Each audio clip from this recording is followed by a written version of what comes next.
Hello, buddy. Welcome to Start a Stone with moi, the great and mighty Nelly. Let us see if anybody is with us today. Can't see any comments and stuff, so I'm just going to keep rattling on until somebody says hi. Nobody's saying hi. And Neshi says hi. I have no audio. Okay, let me hang on.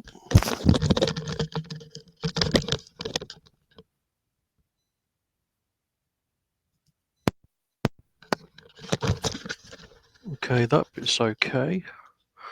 Let me see what's what with what. Try refreshing. Okay. Aha. Just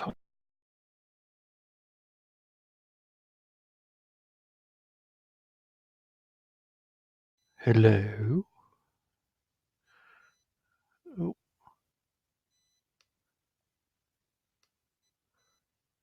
Oh, what's that one?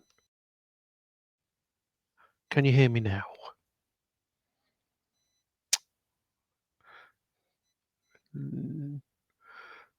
I don't know what else to do. Everything's plugged in. Nope, didn't work. Oh. Let's try that again. Rob can hear. Rob can hear. So, I don't know. It's not your end, is it, Neshi? Hello, hello, hello. Nope. The Mikey thing says it's working and I've got a green flag. I've just found a button. A button that says I've got voices and not just the ones in my head.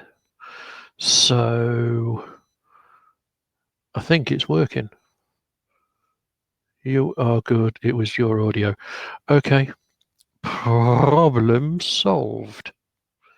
We're fine now. So, good morning, Neshi, and good morning, Rob. How are you both today? How are you both? Neshi had to refresh her own screen. Ha ha. So, anyway, we've got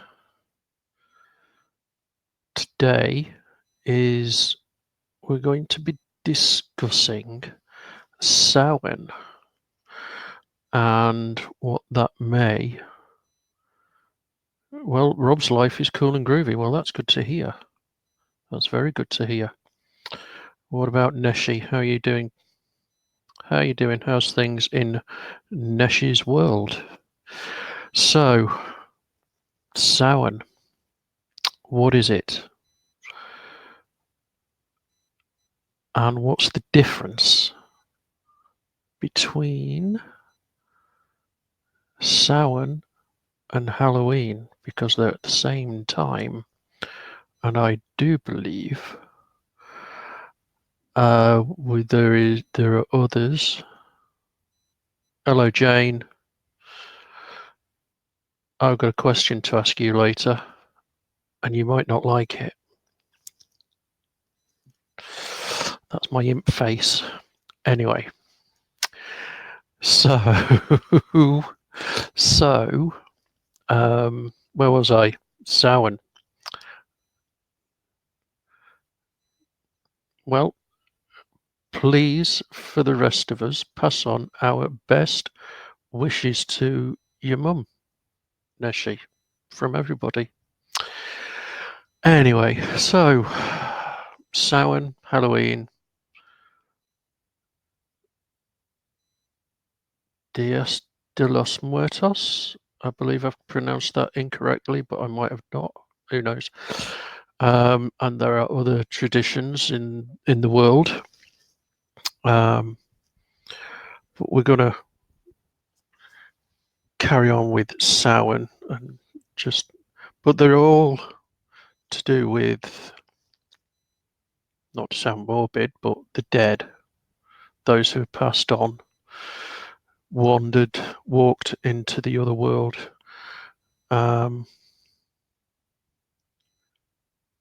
Okay, so, well, technically, Rob, not sure about Reformation Day, but Halloween, and this is basically the crux of the matter.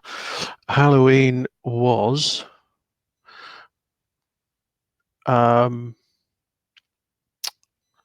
so Samhain came first. Samhain is, well, there's Samhain and there are other spellings. The one I put up there is Irish. There is a Welsh spelling and a Scottish spelling as well, and they're all pronounced the same, and they're all exactly the same thing. Essentially, it's Celtic New Year. So, Valparaiso University, all I can say is I have no idea what that means. I literally do not know anything about them. So you'll have to elaborate. Anyway, but back to Rob's statement. Samhain was Celtic New Year, and it was over 3 days, the 31st of what is now October, and the first of the second of what is now November. And the Catholic Church placed All Saints' Day. Oh, what were the others? All Souls. Anyway, yeah, it became a Catholic / Christian festival, as with most of the Christian festivals that were placed where they were, to say to, well, the people still following the old ways, we're the same as you. Coming over, it'll be fine. We'll have some fun. It'd be great. Come and be Christian. Don't follow your gods. Follow our God. And look, we've got all the same things in the same place. We just call them different. That's what happened, basically. So, effectively, that's what it was. That's why Halloween is where it is. And some of the traditions within Halloween are what they are because of the Samhain festival and celebrations thereon. So you are right. I'm not sure about Reformation Day. So yeah. So it is, like I said, Celtic New Year. And this is the time of year, very, very special time, when the veil between our world and the other world becomes very thin and transparent. And the time, I'm just going to put that it's a Lutheran university, which I have no experience of. So if you want to elaborate even further, Rob, that would be very nice. Because we all know that there are many flavors of Christianity. And it would be nice to have a reference. So please help us out there. Okay, so the veil between the worlds has become very thin. So what do we do with that? And are there any particular ceremonies, celebrations that we can do for this time of year? The answer to that question is always yes. No matter what time of year it is, you can always find a ceremony or a celebration, to honour it. But finding specifics sometimes is problematic, simply because, as we've mentioned a few times, the ways of our ancestors have we don't know the specifics of what they did in many regards. We have a lot of guesswork. And, well, basically because they didn't write anything down. And what we have got written down has come from story and song that was written down in the Middle Ages, which was then given a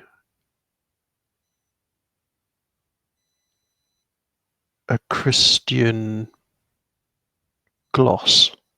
That's a good way of putting it. So we don't know specifics, but we can make a lot of guesses, and some of them, I would imagine, are fairly accurate. So let's just go back to Rob and put this up. The German-centric bias to stealing Reformation's Day thunder. I was raised Methodist and converted, so I found it amusing. The joke amongst the guys my age describing the old school Lutherans was God speaks German. Okay. Well,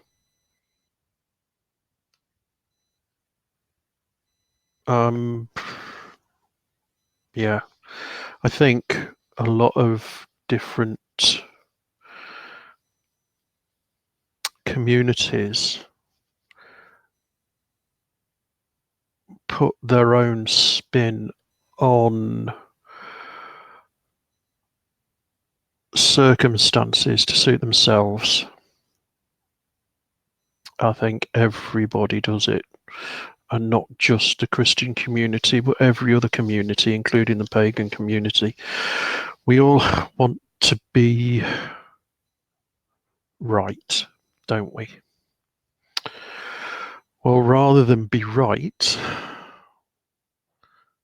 I think it's probably because in being right, you're saying that everybody else is being wrong, and that's not really the case, is it? We've said again, another thing that we've said on many an occasion is that there are always many and varied paths to the divine. So how can any path to the divine be wrong unless it's hurting other people and the earth and all the other beings that live on her?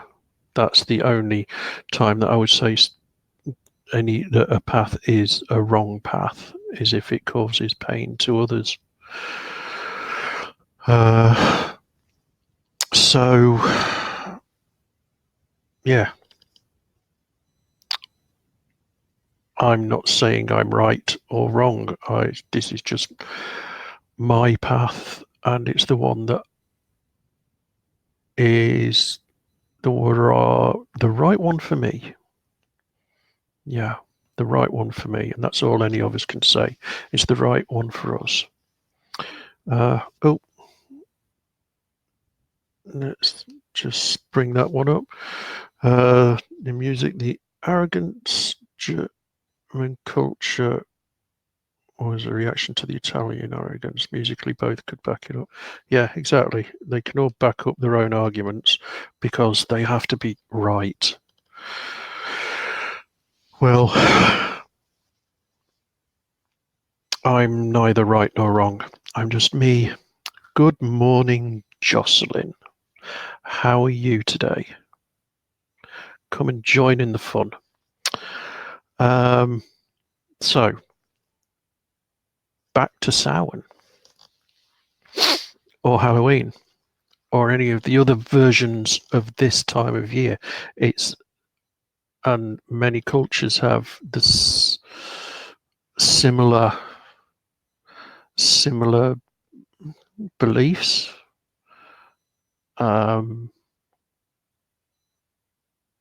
That we all honor this time of year specific in different ways, but also in the same all at the same time, which it's always messed with my head a little bit. How all these disparate cultures, that's a really good word for this time of day, disparate,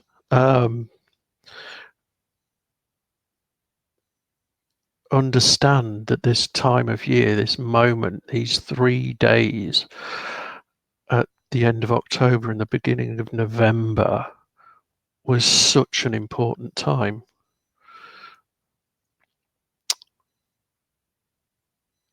There's obviously an innate truth within it. Regardless of what we do and how we do it, there's an innate truth to this time of year. The summer ends and winter begins, or the lead up to winter begins. So the nights are drawing in.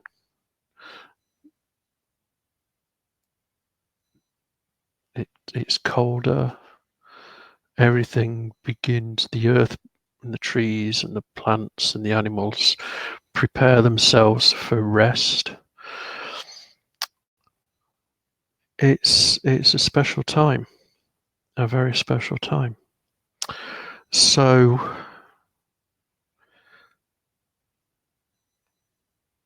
but one of the things I wanted to kind of concentrate on is the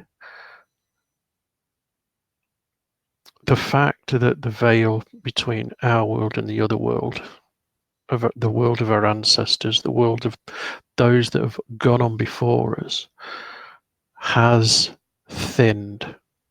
Time gets a bit all wonky,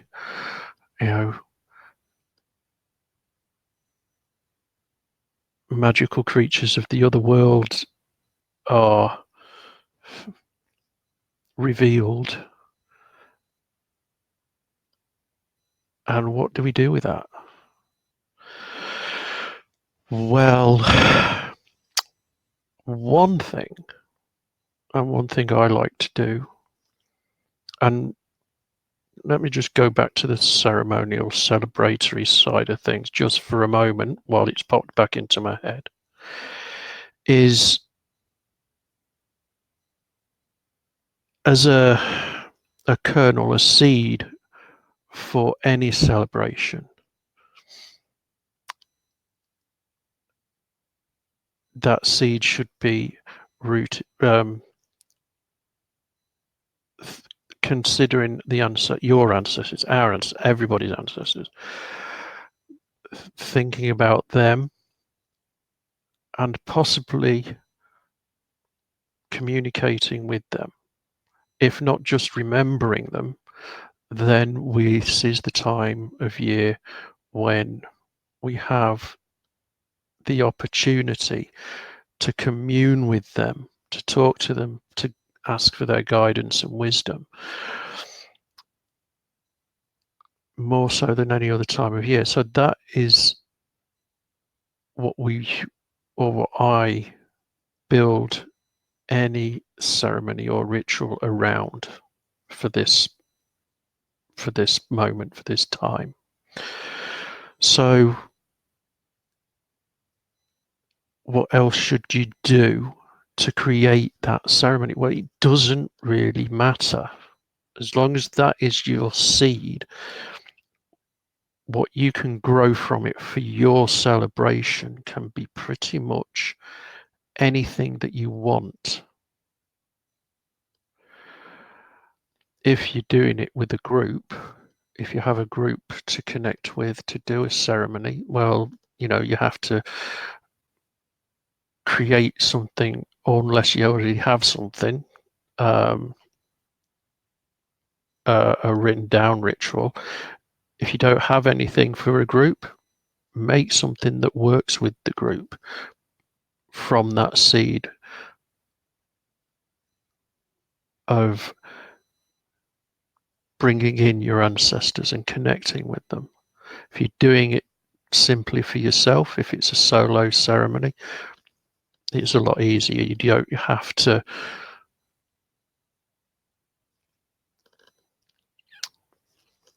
you don't have to worry about what anybody else wants to bring in. You've got it all for yourself. Then it's pretty simple, and it can be as simple as complicated as you wish. So, and that's true with any ceremony that we do throughout the year, regardless of the celebration, because, like I say, those specific details of what our ancestors did are with our ancestors, and they're not in any book or paper that you could read. They are not there. They are best guesses and informed suppositions, shall we say. Let's call them that. So let's just not worry about too much about specifics, is what I'm trying to get to eventually as he goes all around the country trying to find words. So, one idea that one idea that I do know that was kept, or one ritual that was kept up until relatively recently in Ireland, was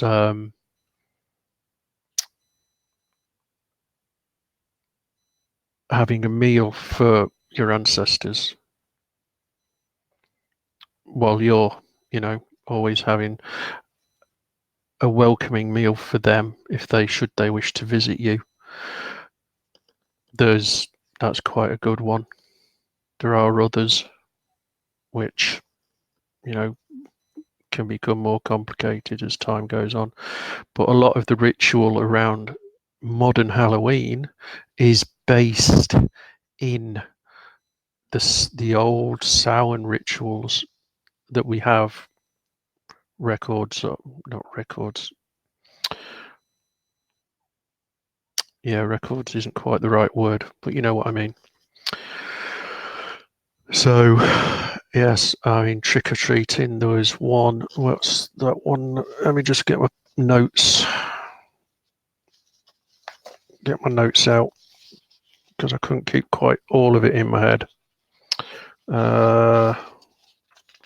Where is it? It's here somewhere, I promise you. Where I put it? Oh, yes, here it is. La la la la la. Yes, people.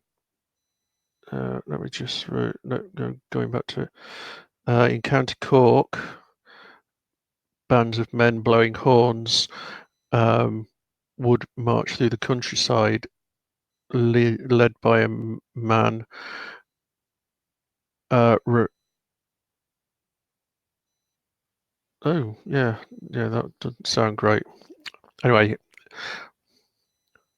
for different reasons. But anyway, one of the men would be the leader, wearing white sheets and a horse's head. Yeah, not great. but that was to represent an aspect of the goddess. And people hearing their approach, a housewife would rush to the door with offerings of cakes and or treats, while the leader would sing traditional songs. And so you've got the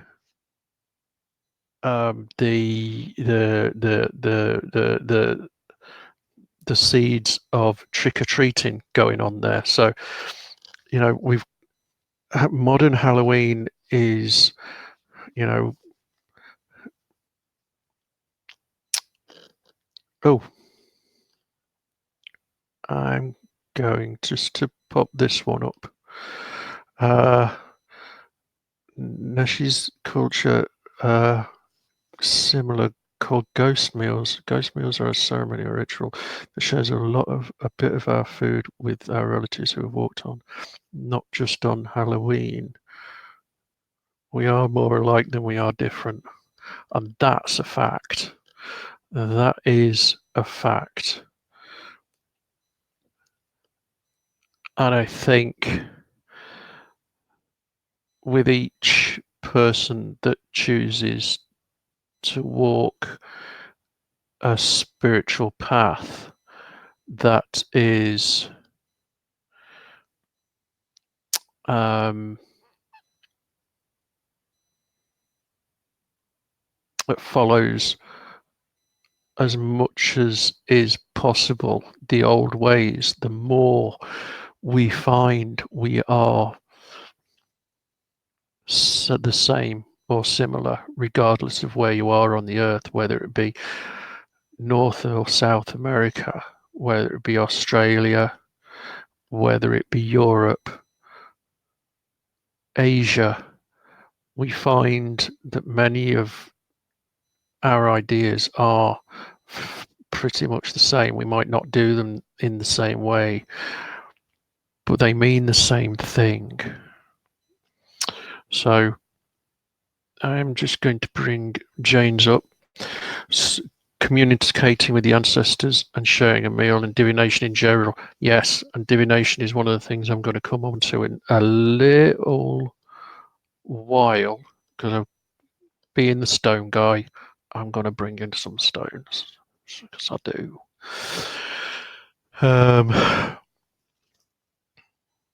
And Rob says, similar to the extra place at the Seder meal for Elijah. Yep, indeed. So we all have our similarities. And yeah, if we just built on those similarities somewhat, then I think we create better societies. What do you think? And Violet says, hello, everybody. Hello, Violet Colby. It is glorious to see everybody. So, but yes, and that's where I was really going with the crux of this particular conversation, is with what Jane was talking about, communicating with the ancestors and divination. Because more than any other time of year,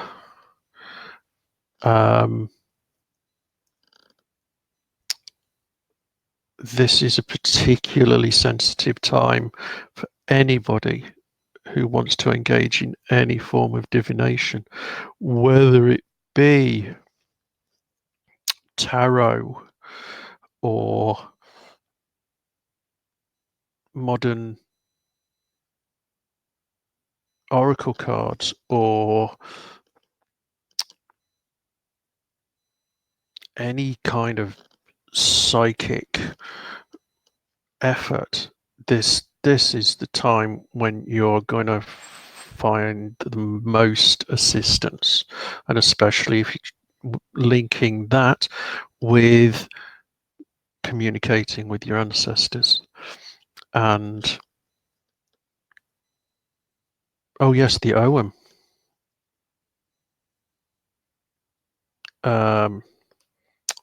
Yeah, using the OM for divination as well. For those of you who are not aware of the OM, and that is how you say it, the G is silent because um, Ema told me so, and I don't argue with Ema. We don't, do we, Jane? Because no. Um, so yeah, we're going down the Celtic route. The OM was is the ancient Celtic tree alphabet, which was developed in Ireland and did spread into England, Wales, Scotland, and into France, Europe. Well, Brittany, anyway, it is in there. Um, and you can, they're over there, so I'm not going to try and reach because I can't, and then I'd have to go up and get them, and then you get all annoyed with me because I've wandered off. Anyway, um, so you can use OM sticks for divination as well. I don't. Are they more complicated? Only if you're not used to them.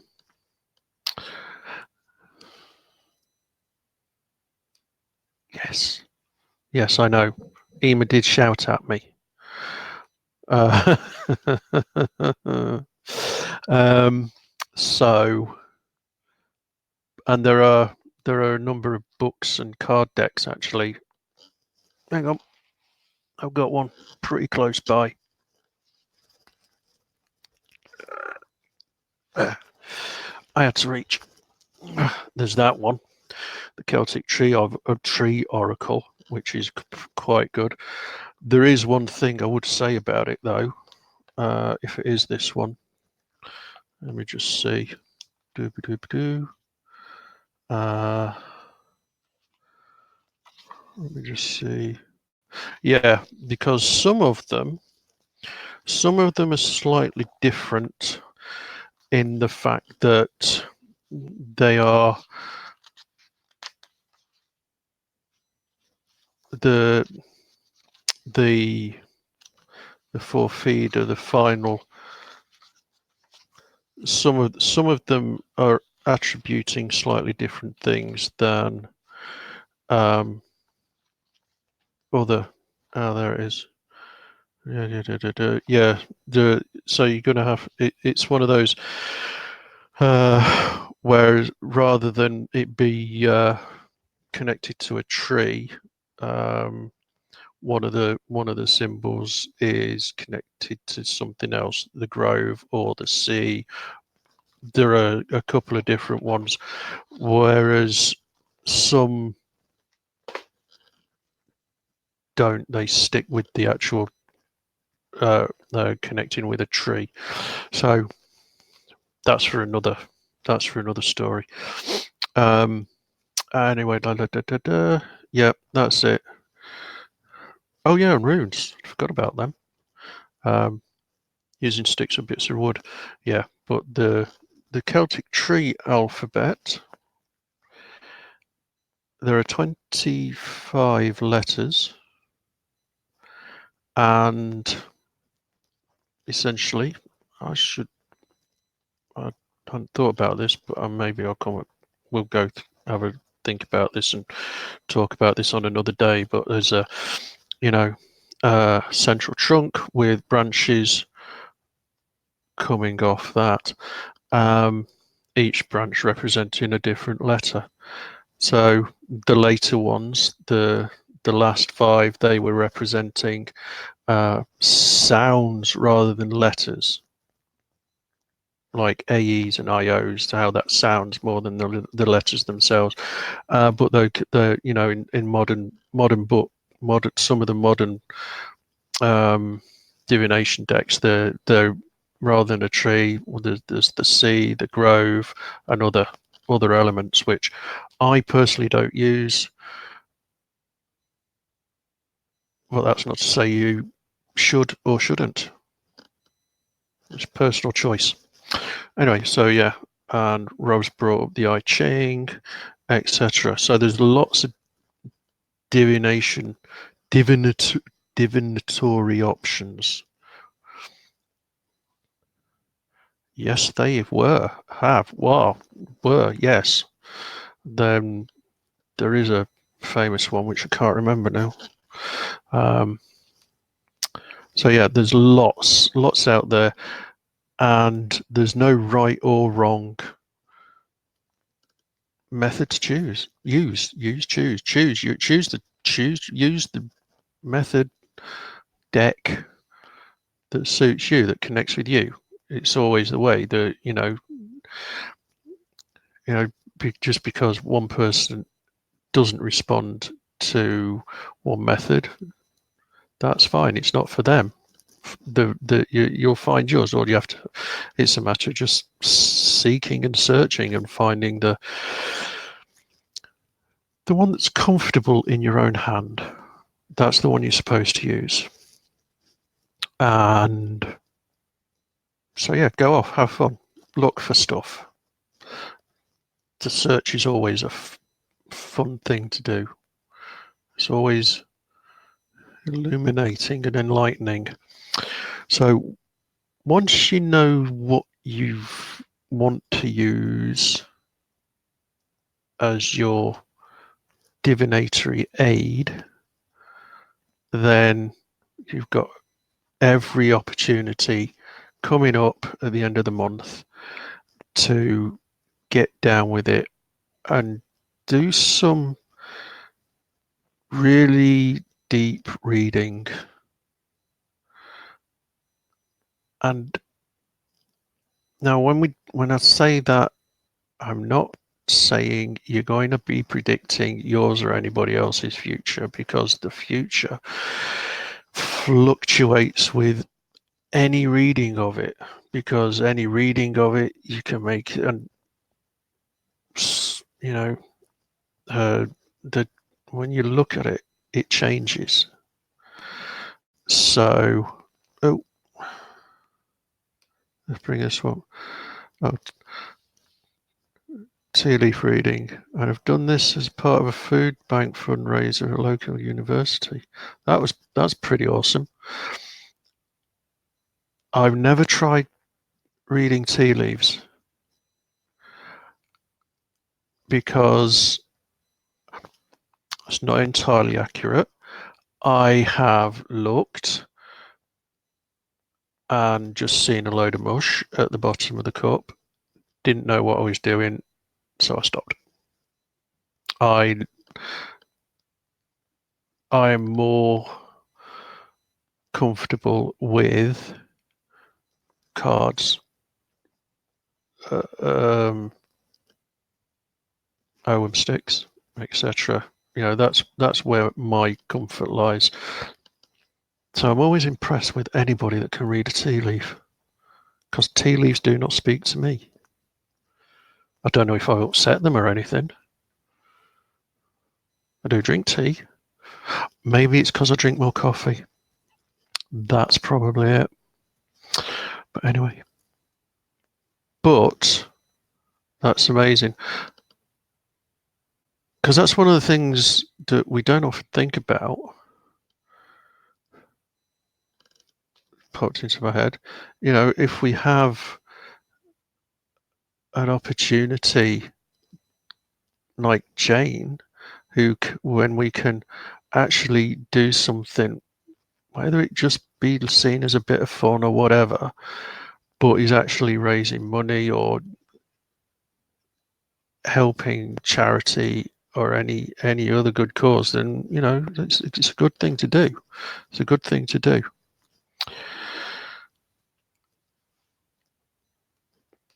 Try reading Coffee Grounds. Have you ever looked at you just now? That is just a sludge. That's just sludge. That's not reading coffee. That's just reading sludge, Rob. It's reading sludge. I can't read sludge. I want coffee. I'll have to wait. Astrologers talk about readings as weather forecast. Meteorologists chaotic moderate and can only predict statistically based on probabilities, conditions. Yeah, you look at the future and it changes because you've looked at it. Because as soon as you look at it, you may make a different decision. Somebody else might make a different decision. So, um, um, you want to try this? Oh, yeah, surprisingly more informative than you thought. Interesting. We may have to discuss this. Stop sidetracking. Yeah, you know me long enough. I don't need to get sidetracked. I continually get sidetracked by whatever thought that pops into my head. Oh yes, palm reading. Hadn't thought. You see, there's so many. There's so many possibilities of divination tools. Uh, so yeah, let's all go out and find. Well, I've got quite a few, but yeah, I know. I've just had an idea. I've just had an idea that I shall put to you at the end of the show. What time is it? 20 minutes. Okay, I'll put it to you at the end of the show. So cool. You're gonna try. You're gonna try this. What are you gonna try? Not getting sidetracked, or reading palms, or reading tea leaves. Um,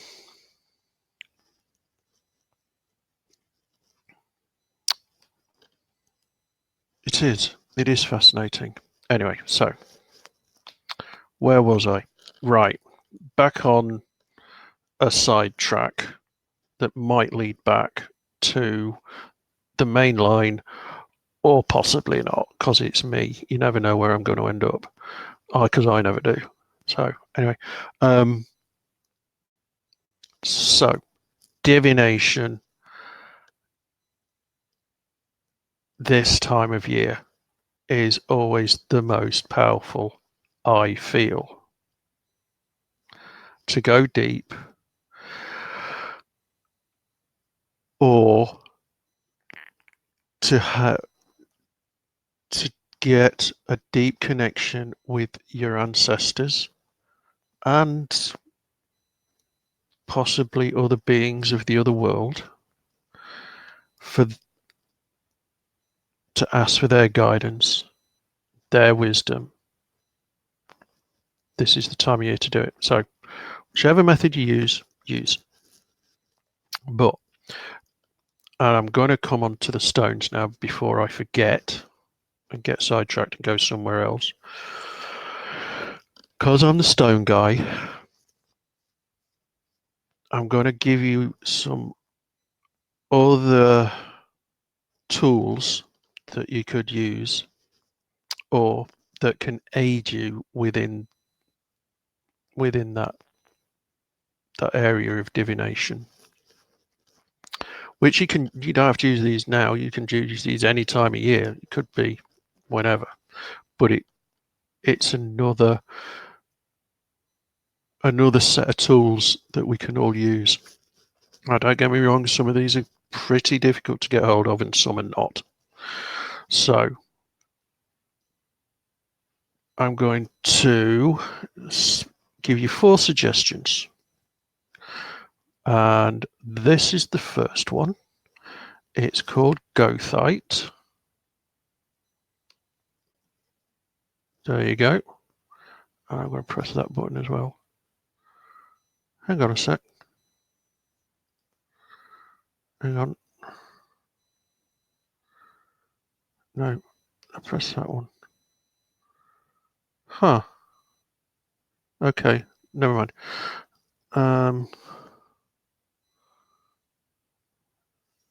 I'll figure that out later. It's just something else that's popped into my head, which is a technical thing, but we'll figure that out.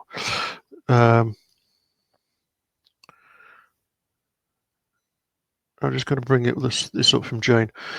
I think the fact that there are so many forms of divination speaks to the unseen force of its importance on the human psyche. Yes, exactly. We've all been throughout time, we've always been looking and seeking answers and help and assistance. So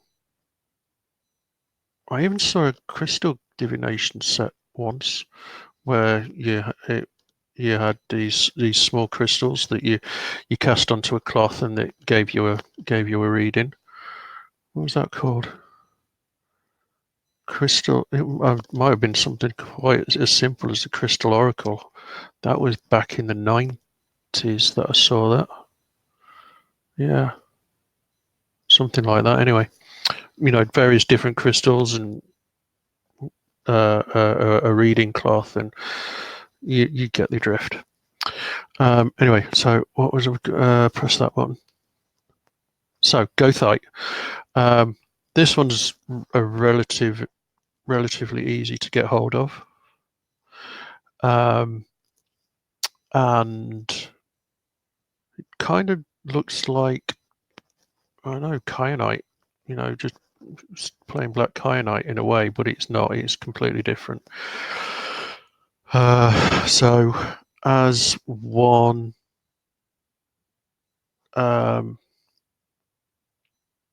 thing is from what I've read, it's pretty easy to get hold of, but I've never seen any. So, I think that's probably because I've not been looking. You know what I'm like. If I go looking, then I start finding them because I'm looking. Anyway, back to the thing. So, Gothite. So, all these ones, all of these ones here, can assist you in your divinatory efforts, which was quite difficult to say. So, then the next one,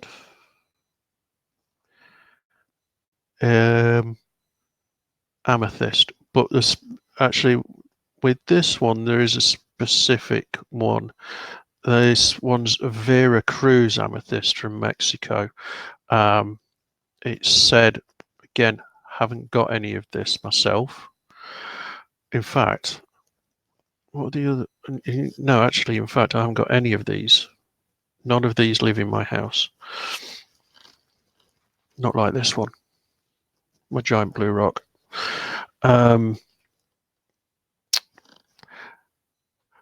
Said to have a higher vibration than other forms of amethyst.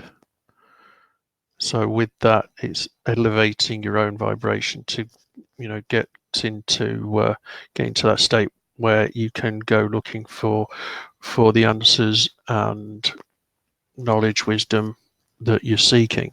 So Vera Cruz amethyst. This one's a lot harder to get hold of and can be a bit spendy as well. So it's with everything.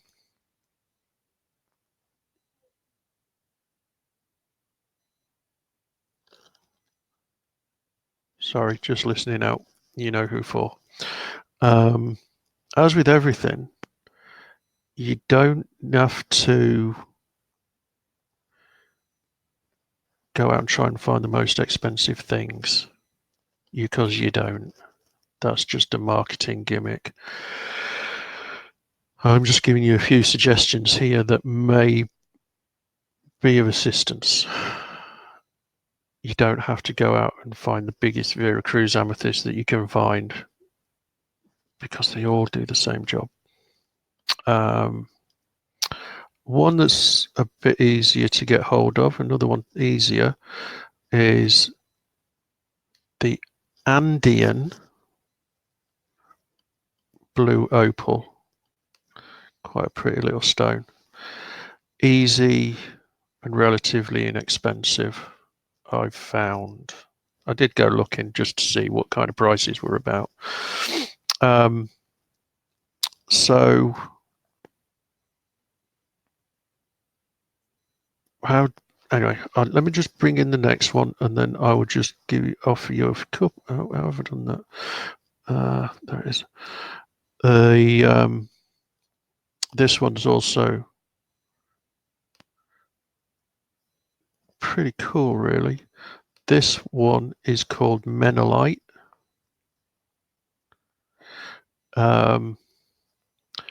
Looks pretty unimpressive, really.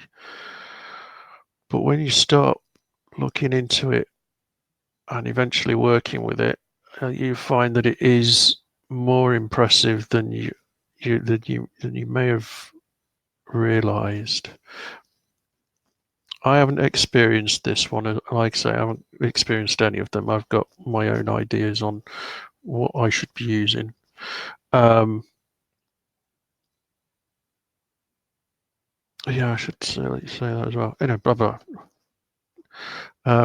Jocelyn says it looks like people. Yes, yes, it does. Anyway, so Menolite. Um,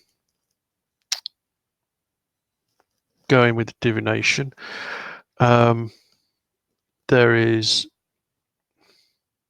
another aspect of it is its connection with the goddess.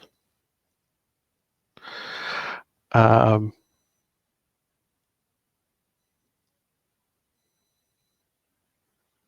one of its attributes is it helps you deal with the coming to terms of death itself, whether it be coming to terms with the passing of somebody close, or whether it be the nature of death in and of itself, then let me just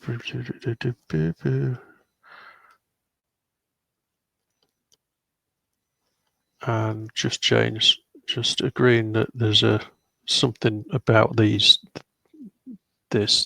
particular stuff.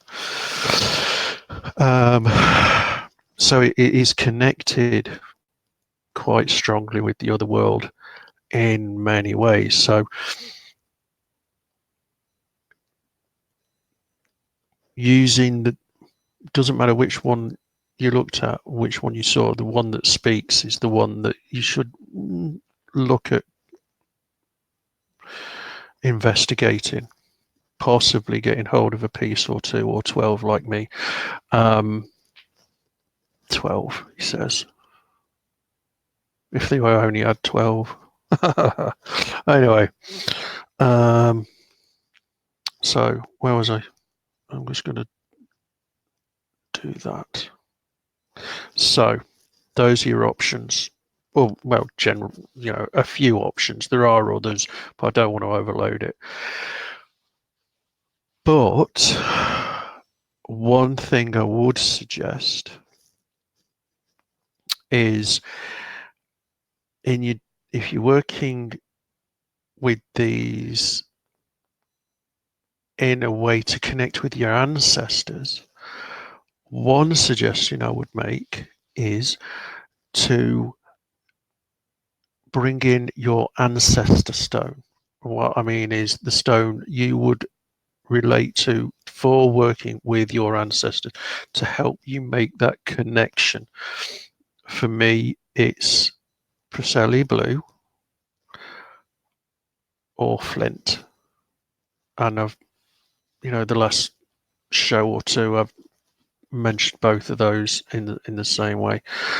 They are Preseli blue for me personally because of Stonehenge, and Wales, and Flint because for me our ancestors knew Flint so intimately that that stone knew them in the same intimate fashion. It was such an important material at that time. So those are if you're going to connect with your ancestors at this time, go with them. So if you were using them in as part of your divination time,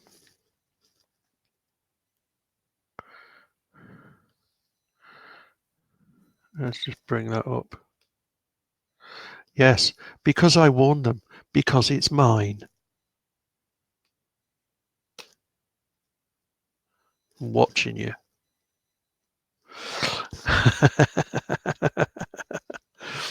Where was I?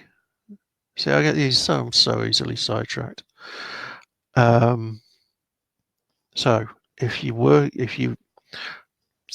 regardless of your preferred divination method, you can bring in one of those or more, or any other stone that speaks to you that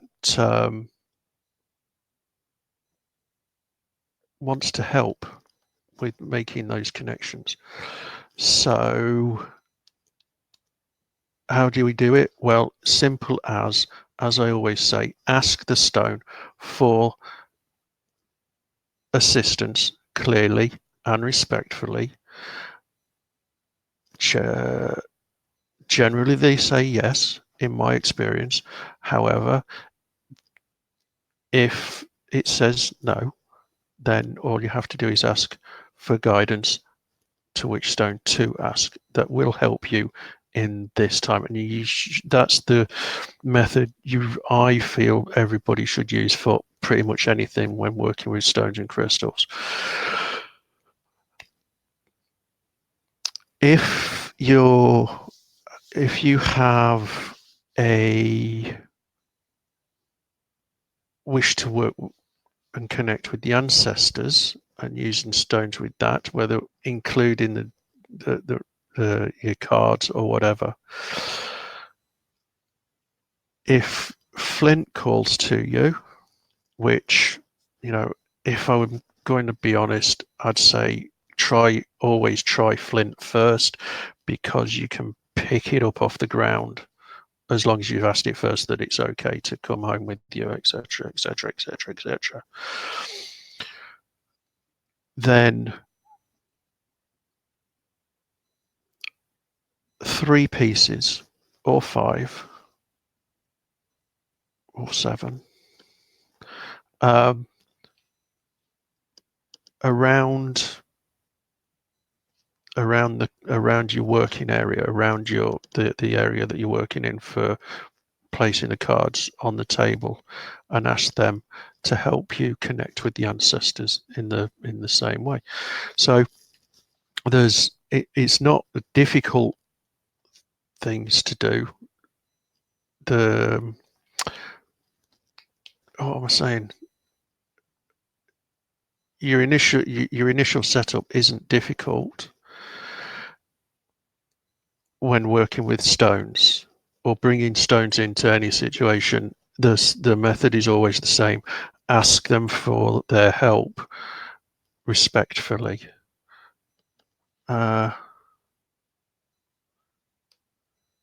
Yes, a grounding stone, very important, very important. Mine's just there. Shall I show you? I will. This is the one.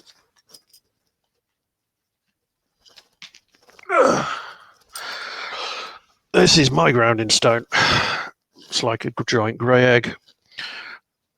Doesn't seem to be very impressive. It's not bright, sparkly. It's not. See, this is the thing about stones. You have to look beyond the bright, shiny, and sparkly to what they say to you more clearly. Bright, shiny, and sparkly. And you should know me by now, I've got so many bright, shiny, and sparkly. But they don't have to be. This one, for specific. Oh, did I? Oh, yeah, I did. This one is my anchor stone. Whether I use that as for whatever journeying that I do, this is my anchor stone, grounding stone, however you want. There you go. There you go. The reason for that is, interesting.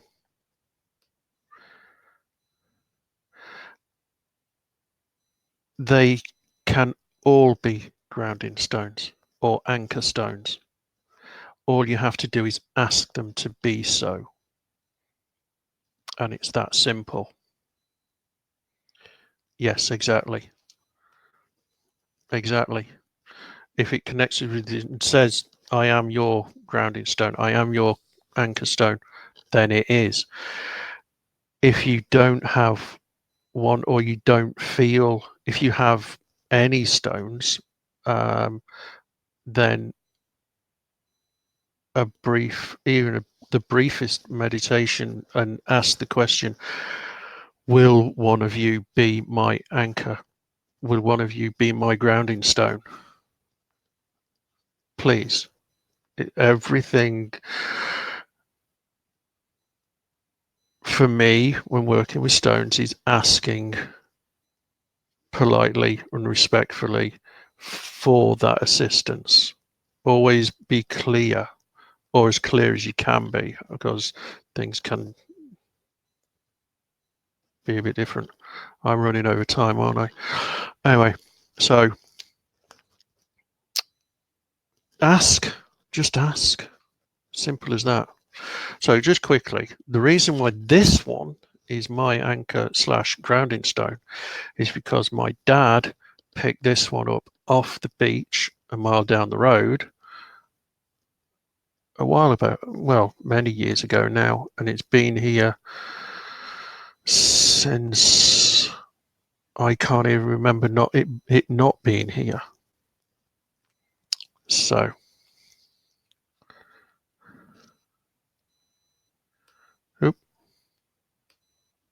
there you go. Yes, exactly. You can do a ceremony to mark the initiation of an anchor stone.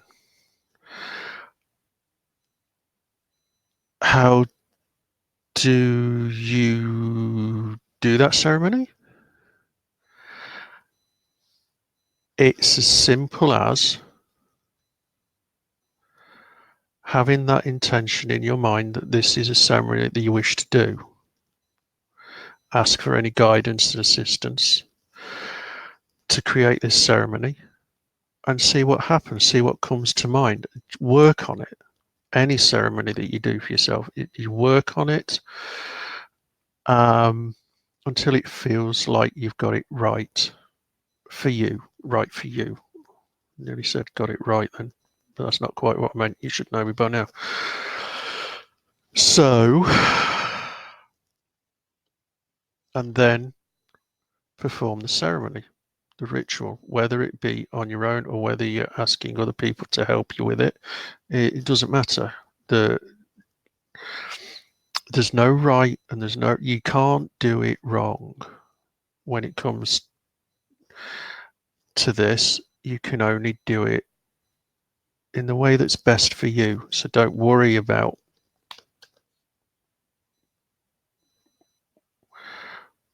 what you should or shouldn't do. Just, I mean, if you're worried, you can always pop on the page and ask for some guidance, but don't worry about it overly. And simple is always good. Anyway, so back to the idea that popped into my head a little while ago. Excuse me, got an itch. I haven't got fleas, I promise. Hang on, I've got to go. So, at the end of the month, let's all see if we can do. I'm coming! I've got to go. She's shouting. It's important. So, I'll post it on this site later. Bye for now. Talk to you soon.